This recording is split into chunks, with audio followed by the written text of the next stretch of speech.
I'm John Walsh, and I've dedicated my entire life to locking up the worst criminals. Since 1988, we've caught 1,191 fugitives. We're tracking down one of the most ruthless gangs.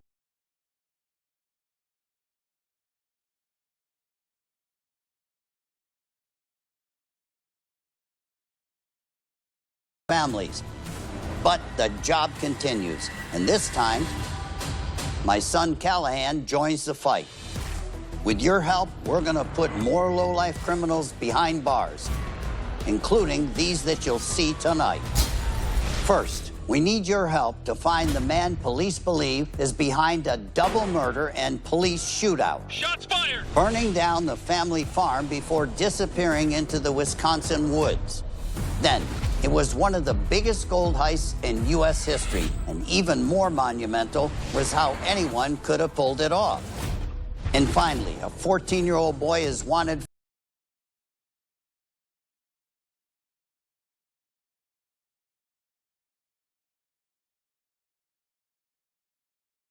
America's Most Wanted is the original true crime series.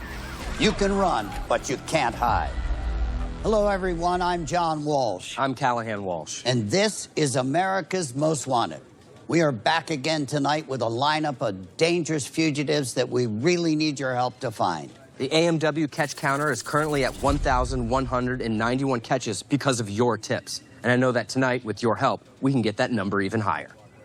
Now, as always, we have our team of investigators, local and state police, and the FBI, all standing by for your information about these cases. Please send us your tips, and don't forget you can remain anonymous. Let's make the world a much smaller place for these scumbags. So let's get right to it.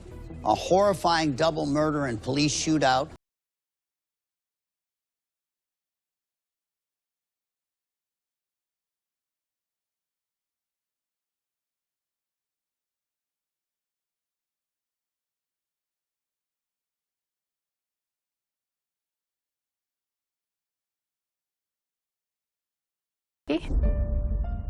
They were high school sweethearts and had been together ever since then. They had 5 kids. I am the second oldest. I have a brother, Joe.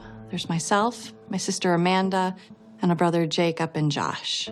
Both of my parents were very involved in the community their entire lives, very involved in the church, very involved in their kids' lives. They worked with a youth group, taking a lot of foster kids to the home. As much as my parents were known for helping people, my uncle, Kevin, my mom's brother, was a black sheep of the family. As the son-in-law of Jim and Nedra Lemke, I am married to their daughter, Amanda. My wife, Amanda, does obviously still struggle with talking about the past and trying to make sense of what happened and why it happened. I would see Kevin every Christmas Eve over at the family farm property.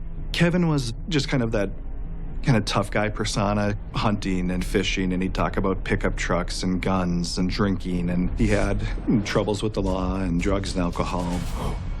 He was that uncle that you didn't talk to because you felt uncertain around him. He was always a very intimidating personality for me. He had an intense just persona about him. His parents, my grandparents, lived out on a family farm. There's about 40 acres of farmable land and horses, pigs, a couple cows, just your rural Wisconsin farmer. Kevin, the oldest son, was always the executor of the will. As my grandfather got older, my mom was the one taking them to all their doctor's appointments, and she was the primary caregiver managing their health and managing the farm. Due to all of the support my mother had given to my grandfather over the years, my grandfather decided to make my mother the executor over my uncle. As my grandfather got closer to death, the conversations between my mother and Kevin became more heated. He had thought the farm was going to be his.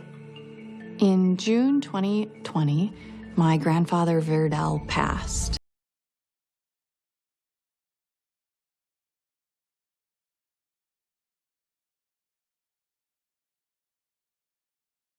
Forces. He knows I have guns, so I asked him why. My dad, for a quote, said, because Kevin's gonna be there, and I'm not sure how he's gonna act. So I agreed to do that. It's definitely a gigantic red flag of kind of where the tension in the relationship was.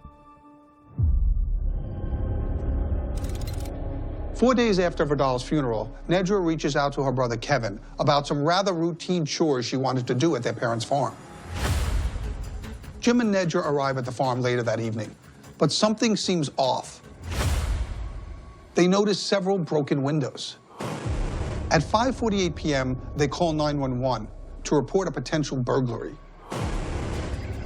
Jefferson County 911. Hi there.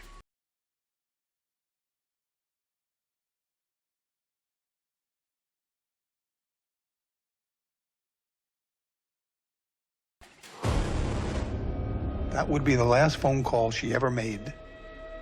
What the couple don't realize is Nedra's brother, Kevin Anderson, is stationed inside the farmhouse at the second-story window, armed with a hunting rifle.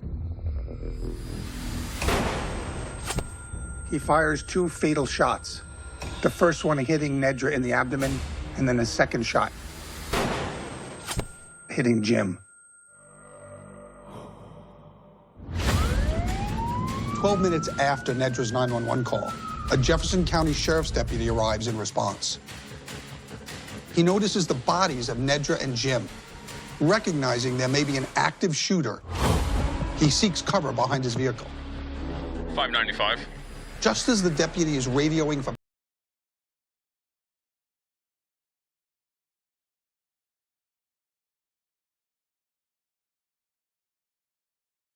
run across the property away from the home.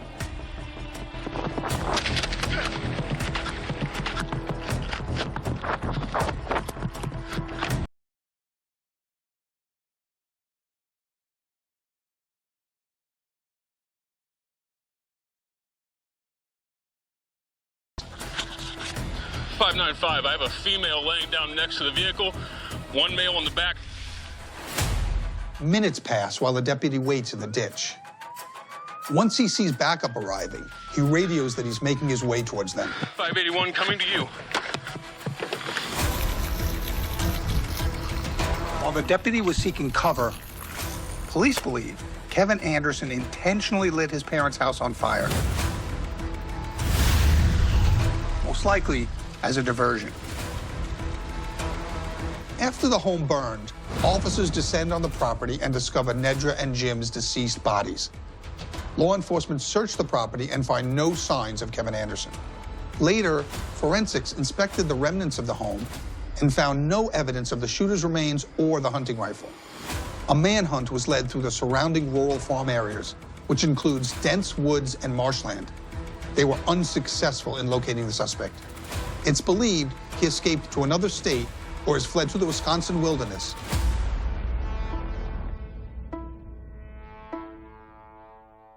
All right, now we've got a lot to unpack in this case. Later, we're going to talk to Jim and Nedra Lemke's children about this horrible murder. But right now, the focus is on where Kevin Anderson could be.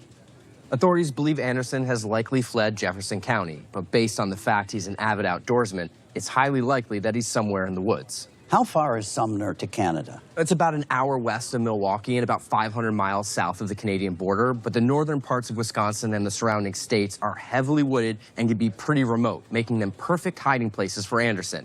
Reminds me of Ted Kaczynski, you know, the Unabomber that hid in the woods for so many years.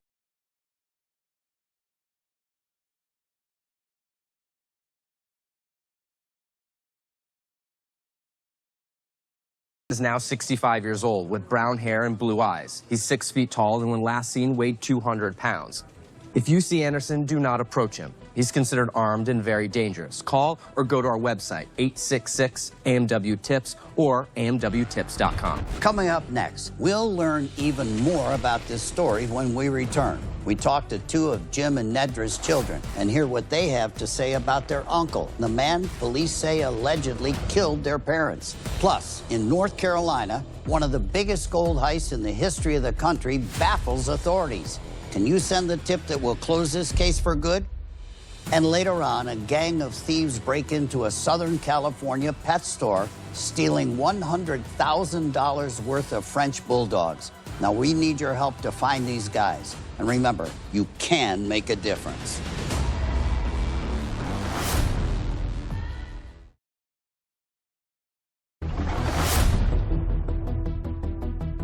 Welcome back. As we just saw in the summer of 2020, police in Sumner, Wisconsin, responded to a call of a potential burglary at the Anderson family farm. And when an officer arrived, he was immediately met by the sight of Nedra and Jim Lemke's bodies and an onslaught of gunfire. While the officer ran for cover, Kevin Anderson allegedly set the house on fire and fled, and he hasn't been seen since. Let's hear about the charges Kevin Anderson is facing and what Nedra and Jim's children have to say about it.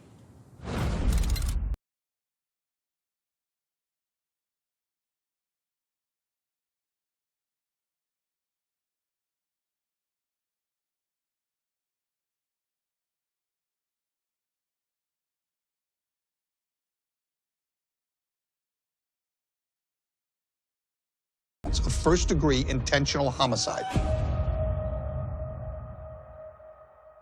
I was contacted by my oldest brother, Joe. Joe goes, he just says they're gone. And he just said it like 3 times in a row. And he's like, the farmhouse is gone. And they're gone. It's been 3.5 years now since this all happened. And I mean, I still pretty much think about it every day. And I know it weighs on my wife, and I know it weighs on my boys, too. We don't know where he is. We don't know if he has any interest in us or in our lives, or if he is alive, is he keeping tabs on us? We have no idea. And that's just really why I really want Kevin to be found, so I can let my guard down and enjoy my family.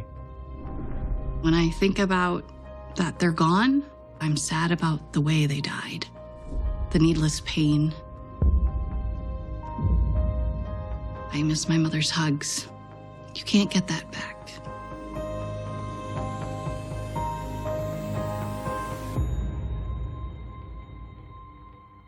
Absolutely heartbreaking story for all involved. And Jim and Nedra's children, Josh and Jen, are here tonight.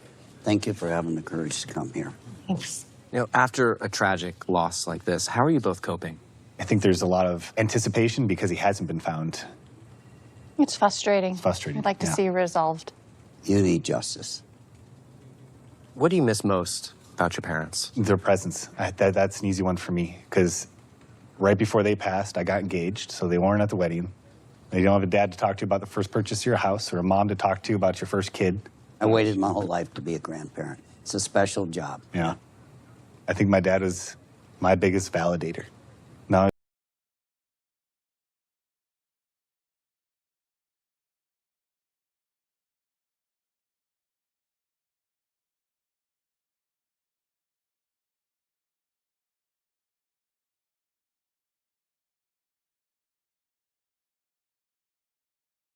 Just kind of sits in the back of my mind. I don't want him out there to hurt somebody else. I would like resolution and justice for my parents, and I'd like to make sure that he's, you know, taken care Off of and those put away. streets, because he's a loose cannon, isn't he? He's dangerous. oh, for sure. It's so sad you have to look over your shoulder for that creep. But I hope our audience is going to help you tonight catch this dirtbag. I appreciate you. Appreciate it. Thank you for being here. God bless. Kevin Anderson is 65 years old and 6 feet tall with brown hair and blue eyes. When he was last seen, he weighed 200 pounds. He's an avid outdoorsman and hunter and was very familiar with the wooded areas that surrounded the family farm. If you're camping or hunting and you see this guy or have any information about this case, don't hesitate. Call us at 866-AMW-TIPS or go to amwtips.com. Coming up next, an extremely elaborate gold heist in North Carolina. But authorities were stumped. Who were they and how did they do it? We'll learn all about this intriguing case when we return. And later on, 14-year-old Abel Acosta walked into a Texas gas station and allegedly opened fire, killing 3 other teenagers. Well, he's on the run, and we need your tips to find this punk. Now, all night, we'll need your help with these local crimes happening all across the country. Crimes could be happening in your town. Just after 1 a.m. at the Top Dog Pet Store in Gardena, California last November.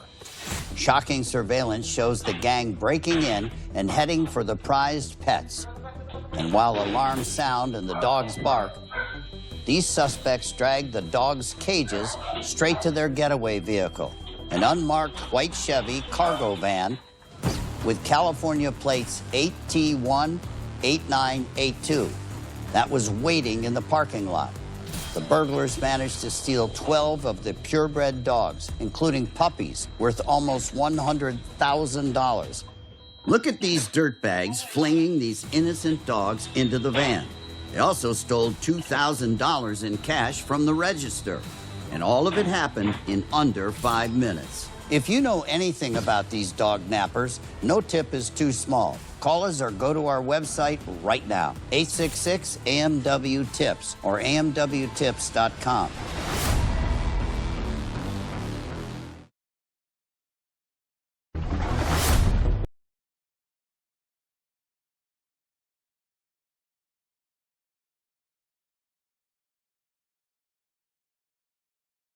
$1 million in gold was ambushed on a remote stretch of I-95. By the time the authorities arrived at the scene, the gold bars were gone, and the only thing that remained were a whole lot of questions. Let's see how they pulled it off. In my years as sheriff, this is definitely one of the most bizarre cases that has ever occurred. Armed guards being robbed, but gold is taken. It was something that you would think would come out of a movie. March 5th, 2015, motorists are driving along Route 95 in Wilson County, North Carolina. Route 95 is a major north-south freeway that runs along the east coast of the U.S., from Miami all the way to northern Maine. A semi-truck was traveling down the interstate with the two security guards, the driver and the passenger. They worked for an armored carrier company, and they were transporting this gold and silver from a refinery down here in South Florida, and they were heading up to Massachusetts to deliver the gold. And the business would take the gold and melt it down and make jewelry or coins. This is pretty common. The driver and the passenger, they smelled a strong odor, which got to them to where they felt like they needed to vomit. The driver then pulled the truck over to the right shoulder of the road.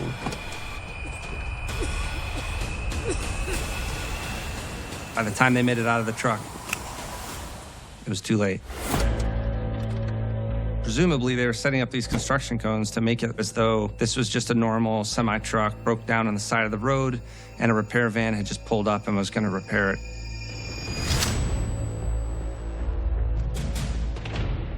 They take over 6 barrels of gold and silver and place it inside the minivan. The subjects who robbed the truck took a total of 10 gold bars, talking about 275 pounds of gold, as well as some silver coins worth $4.5 million to $5 million.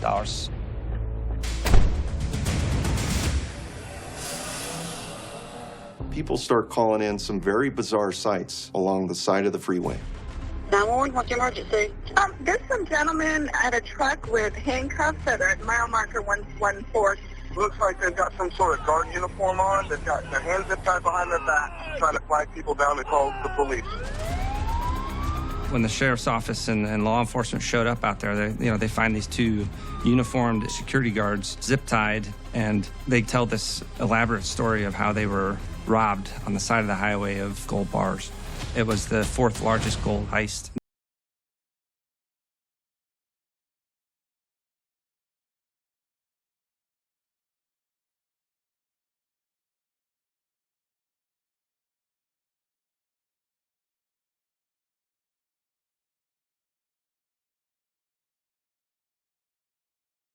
To take a polygraph to clear their name, and both of them passed with flying colors. They had nothing to do with the robbery at all.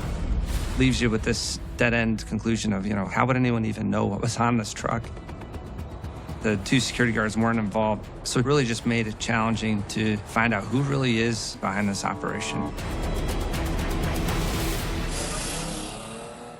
Wow, what a heist. You got a big rig transporting an extremely large amount of gold. Now, Kelly, wouldn't they use an armored car, safer, smaller? I mean, you'd think so, but an armored car is going to get a lot of attention. But there are so many big rigs out there, it'd be a lot easier for them to blend in. The other advantage is that a big rig can go for over 2,000 miles without refueling. When you're transporting such an expensive amount of goods, every time you make a stop, it's an opportunity that you could get robbed.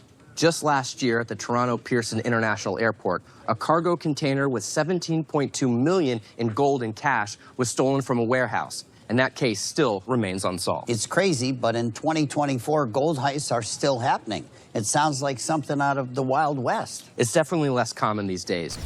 Now authorities had no idea who was behind the big rig heist or how they did it. We'll find out more about who authorities say was behind this record-breaking heist. And we'll talk to a reformed jewel thief to get his take on the case. Then later we continue our look at robberies of every variety, like these creeps who cops say followed a man and his son home from the bank, and this serial bank robber in Arizona.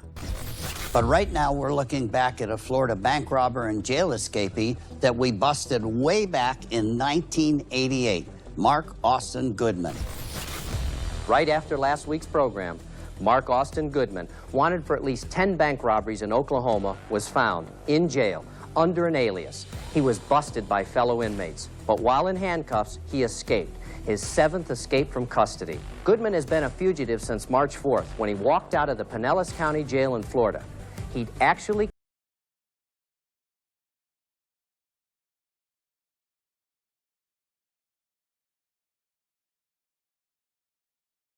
admitted his true identity.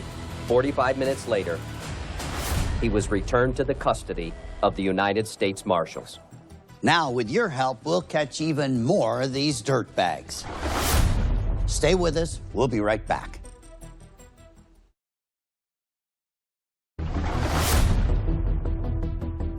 Welcome back to America's Most Wanted. Police say that an elaborate ambush of a truck carrying almost $5 million in gold was successful. But who were the thieves and how did they do it? Let's find out. The FBI evidence response team is assigned to conduct a search of that truck. When we examined the interior of the vehicle, we noticed that there was a hole in the floor of the cab.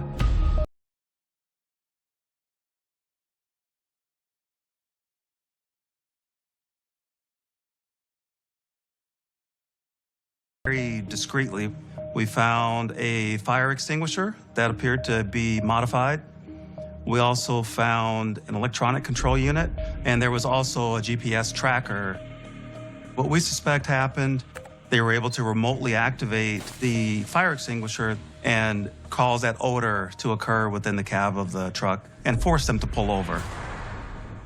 10 months later, in January 2016, we got a call from a woman who had told us that she was in a relationship with a man that bragged that he had robbed a truck up in North Carolina and got an incredible amount of gold. She even saw the gold herself and the money and the guns. The woman identified the man as a guy by the name of Adalberto Perez. Immediately, we start learning who is Adalberto Perez. We start digging into his financials, to his phone records. The cell towers that his phone used, we were able to trace his whereabouts from South Florida, heading up to North Carolina, right where the robbery occurred, and then turning around and then appearing back down in South Florida after the robbery. And we were able to come up with another name, Roberto Cabrera. 4th grade education, but was able to come up with this elaborate plan and build these elaborate tools. They had Cabrera, they had Perez, but they still had one more suspect to identify. When we were talking to Roberto Cabrera and debriefing him about the robbery, he finally gave us the name of Pedro Santamaria. Who is Pedro Santamaria? He was like a ghost. The addresses he had came back to nothing. He had over 50 aliases. He'd been arrested countless times. So with the fingerprints, we're able to start tying all these aliases and all these different names of individuals who committed crimes, and we find out that it's all been committed by the same person. We don't know what he did with all the gold. They split the gold up into thirds.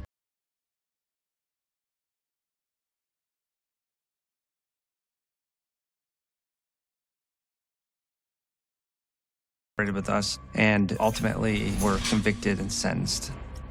But Pedro Santamaria is the only one in this case that still hasn't been held accountable for what he did that day. Pedro had actually been spotted in Mexico back in 2019. Weren't able to get our hands on him at the time. I'm fairly confident that he is still in the Mexico-Texas border area. We definitely got to get this guy to bring him to justice, because what he done to these victims is not something that should be allowed. Plus, this guy has $1 million of gold in which he shouldn't have in his possession.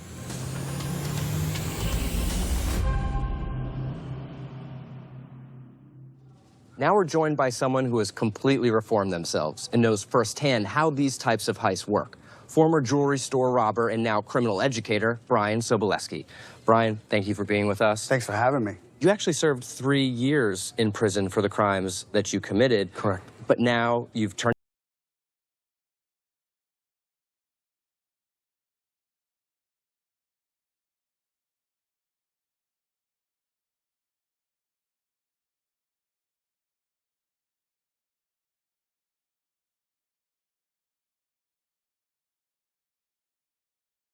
Jewelry stores. all jewelry stores.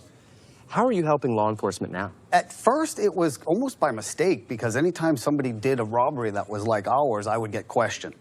So they would sit me down and say, here's the job. How would you guys do it? And they tried to, you know, be tough with me, but after a while, they realized they didn't have to. I was happy to help them out if they needed it. Now, authorities say these guys got away with more than $5 million in gold and silver. How do you think they were able to pull this off? I mean, that's a lot of gold. Yep, planning, planning, planning. It's planning, it's a dry run, it's going over it again and again and again, and it's having people that know this industry. Now, somebody has a gold bar. Can you melt it down, and will jewelers buy it from you? I've never seen a gold bar, and all the gold that I have seen, they're very distinctive. You can't go into a jewelry store and, hey, can you show me the gold bars? Yeah. Once you have it melted down and turn it into jewelry. But you got to know how to do that. You have to, and you have to have a tight circle of people And that you who trust. do you learn that from? It's a good question. You either do it by trial and error and then end up doing some time. I used to call prison university, because if you're not in there to reform yourself, you're going to learn how to do your crime and the mistakes that you made and probably go out and do it again. Now, in this case, 2 out of the 3 suspects were caught. They obviously made some mistakes. How do you think Santa Maria has been able to avoid law enforcement for this long? He's smart. He has a very tight-knit group of people. If he has multiple identities, I can make up a name right now and ask you to call me that name, but I need a license. That's very difficult to do, and you don't trust multiple people to do that. If you could say something to the suspect we're looking for, Santa Maria, what would you say to him? Oh, boy, you're in a heap of trouble. And as you look forward down the road, you're looking at them breathing down your neck. And that circle gets tighter because of this show. And I'll tell you, I was on the run for a year. Hated it. It is tough. I didn't drive my car once out of the front windshield. I was looking in the back windshield the whole time. Yeah. It's miserable. It took years off my life. But let me ask you, did you ever think you'd be on America's Most Wanted? You're on it. No, absolutely. Well, I was so excited because I started watching it in prison. The inmates get quiet, they sit, mostly because they want to see if they know anybody on there. America's Most Wanted was the #1 show in prison. You're a legend in prison. I'm honored you called me a dirtbag. So I'm honored to be here. Well, we're glad you're here and that you've turned your life around. Thanks, John. And you're doing something very, very positive. I appreciate that. So we need to catch this guy tonight, but thanks for the help. You're welcome. I'm glad Keep up to. the good work. Thanks, John. All right. Pedro Santamaria is a black Hispanic male who is 5'7", and when last seen, was bald and weighed 180 pounds. He's now 61 years old, with brown eyes and may have black hair. He has a noticeable scar on his left forearm. He used up to 50 different aliases in the past, so he might be going by a different name. His prior arrests include robbery and aggravated assault. If you see Pedro Santamaria, do not approach him. He's considered armed and very dangerous. Call us or go to our website immediately. Up next, 14-year-old Abel Acosta allegedly opened fire in a Texas convenience store, firing 20 rounds in 9 seconds and taking the lives of 3 innocent teenagers. But first, did this crime happen in your community? Disturbing footage out of Arizona tonight. A serial bank robber, often dressed in scrubs, who held up 3 banks in 4 months. Starting on August 12th at approximately 10:45 a.m., watch Dr. Dirtbag leave Chase Bank at 1821 East Guadalupe Road after handing the teller a note stating that he was armed with a gun. He does it again on October 6th around 9:55 a.m. at the U.S. Bank located on 1 North McDonald in Mesa, Arizona. And again, November 3rd around 9 a.m. when he returns to that Chase Bank in Tempe. This time, he verbally demands the cash box, apparently holding here what I guess you'd call a handgun. Then, impatient, climbs over the counter to get it himself. He's described as a black male, aged 25 to 30 years old, 5'10" to 6 feet tall, weighing around 220 pounds. Take notice of the tattoos on his arms and the earring in his right ear. Look familiar? If you have any information on this creep, call us or go to our website, 866-AMW-TIPS, or at amwtips.com.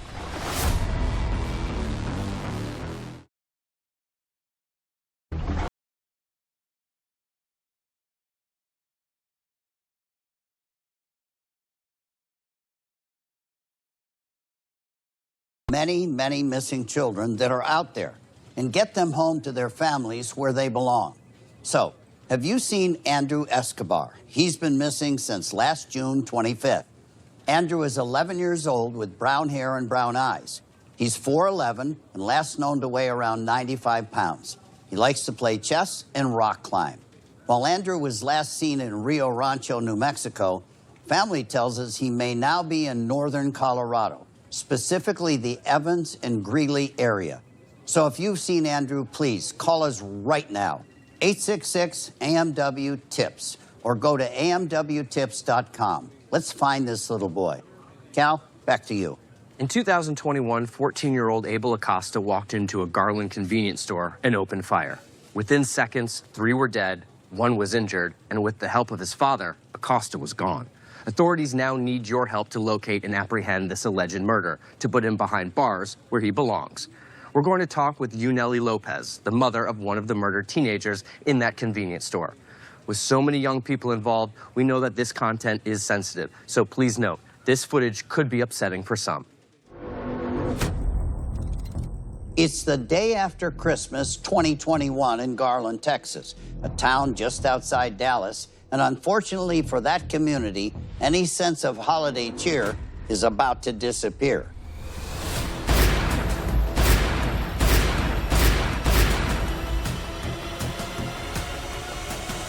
Police say that's when the actions of a 14-year-old, Abel Acosta, and his father, Richard Acosta Jr., destroyed the lives of 3 local families forever. On December 26, 2021, 2 friends, 17-year-old Rafael Garcia and 16-year-old Ivan Noyola, seen here on surveillance video, are shopping at a local Texaco gas station, not knowing that they're being targeted. Authorities believe that Rafael and Ivan had previously gotten into an argument with another teenager named Abel Acosta. The argument was possibly over a necklace. Cops say Abel's father helped his son track down Rafael and Ivan by driving him to the convenience store that night, even going so far as to walk inside to possibly see where Rafael and Ivan were. Watch as the 14-year-old suspected murderer leaves his father's truck and creeps into position with his gun drawn. Then, in a matter of seconds, the teenage murder suspect unleashes a deadly barrage of gunfire. Abel Acosta runs to his father's getaway vehicle, and they both flee the scene. Both Rafael and Ivan tragically died that night, and so did another boy who had never met any of the teenagers, a 14-year-old named Xavier Gonzalez, seen here on his phone. Xavier had simply gone to the store that night to pick up some food for his family. He went for the tacos and then came back. Me and my family, it's not the same no more. We don't have them here, and it's not fair. The next day, Abel Acosta's accused getaway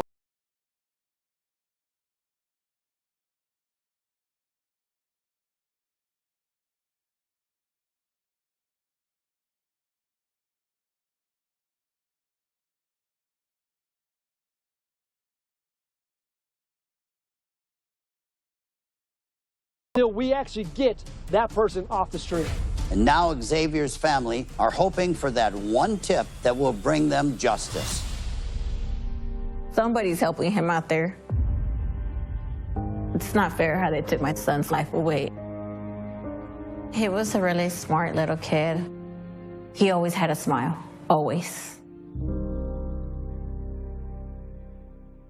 3 teenage boys lost their lives that night. One of them, 14-year-old Xavier Gonzalez, had never even met Abel Acosta. His mother, Yuneli Lopez, is here with us tonight. Nellie, thank you for joining us. And thank you very much. It really breaks my heart to see such a pointless murder. Thank you. Now, Xavier was just 14 years old, the youngest of the 3 that were murdered that day. Tell us about your son. He was a good student. He will help me out a lot with my daughters. He will help my husband a lot working. In everything you will ask him, he would do it. He will help out. Sounds like a good kid. Yes, he was. This occurred just the day after Christmas. What have the holidays been like since his passing? They've been awful holidays for us. It's not the same no more at all. Our Christmas, Thanksgiving, New Year's, birthdays, it's not the same no more. It's just that he was the one that would keep us all happy, laughing, joking around.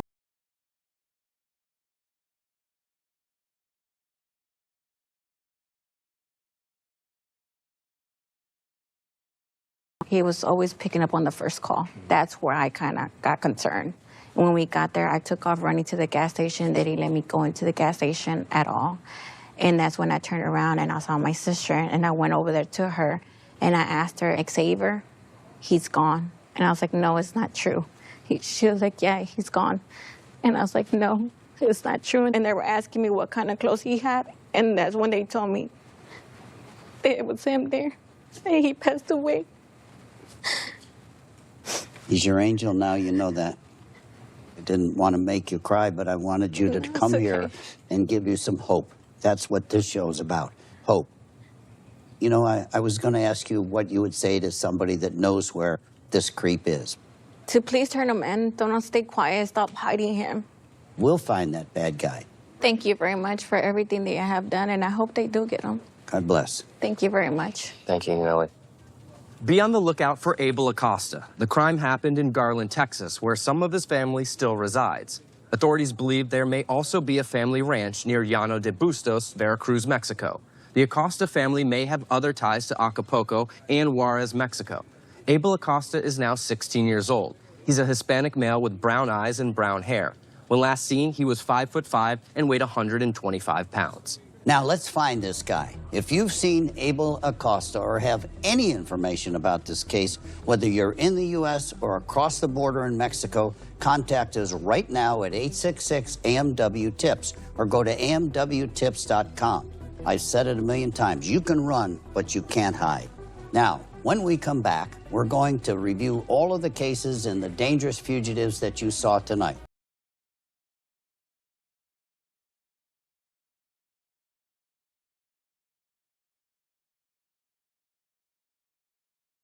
Near 33rd and Mason. Even more disturbing, the suspects left the scene only 15 minutes before the homeowners returned.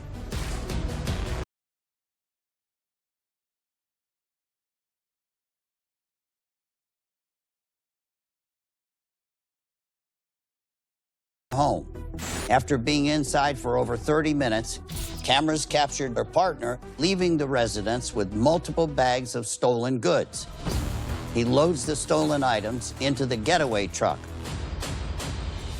a 2021 or newer gray Toyota Tacoma, which included jewelry, personal documents, including a birth certificate, and a debit card that they used for $1,000 at Dick's Sporting Goods.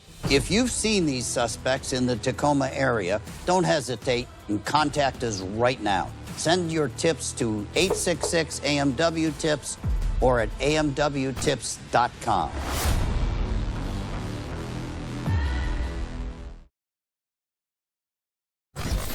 Terrifying home footage that no one ever wants to see. 3 men following a Texas man and his stepson home from a bank in an attempted jugging crime near Dallas last September. Now watch as the man pulls into his driveway around 1 p.m. and the suspects block his car with their SUV. These jerks jump out, handguns drawn, and swarm the victim's vehicle, attempting to open the doors while pounding on the windows, demanding that he give it up. Unbelievably, one of the suspects tries to break the driver's side window with his elbow, but the victim has another plan. and hits the gas, with the suspect still holding on to his doors, forcing these losers to let go and retreat to their vehicle empty-handed. Jugging possibly originated from the slang term jug, which means a large sum of money. It's an increasingly popular crime where criminals follow their victims as they leave a bank or ATM after withdrawing cash. And it's happening more and more. Here's another shocking video of a jugging that took place in Plant City, Florida, also last September. This cell phone video taken by a witness shows a man climbing out of a pickup that he broke into to grab the manila envelope that you can see him holding here, containing the victim's cash. Police say the suspect may have followed the female victim who was making a withdrawal from the Bank of America. He was seen leaving the area in a silver Honda Pilot with the Florida tag B5D-NZF. If you know anything about these incidents or these suspects, please contact us right now, 866-AMW-TIPS or amwtips.com. Remember, you're our partner in this, so if you have any tips, big or small, about the cases you saw tonight, please contact us immediately. Kevin Anderson is 65 years old, brown hair and blue eyes. He's 6 feet tall, and his last known weight was around 200 pounds. Anderson is an avid outdoorsman and may be living off the grid in a wooded area in the northern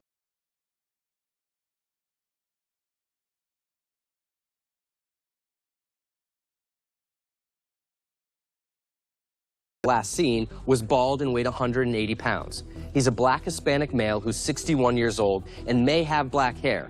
He also has a scar on his left forearm. He's originally from Cuba, so there's some speculation that he has returned to his home country. There's a reward of $10,000 for information that leads to his arrest. Abel Acosta is a 16-year-old Hispanic male with brown eyes and brown hair. When last seen, he was 5'5" and weighed about 125 pounds. His last known location was Garland, Texas. If you live in Texas or in Mexico, we got to get this alleged murderer off the streets as soon as possible. If you see any of these fugitives in public, do not approach them. Contact us at 866-AMW-TIPS or amwtips.com. Coming up next week on America's Most Wanted, a Texas woman survives a savage knife attack White settlement 911. with the help of a quick-thinking 911 operator. I've got blood all over me. Now police need your help to find the monster responsible. I'm Callahan Walsh. And I'm John Walsh. Thank you for watching. And remember, you can make a difference. Good job, bro.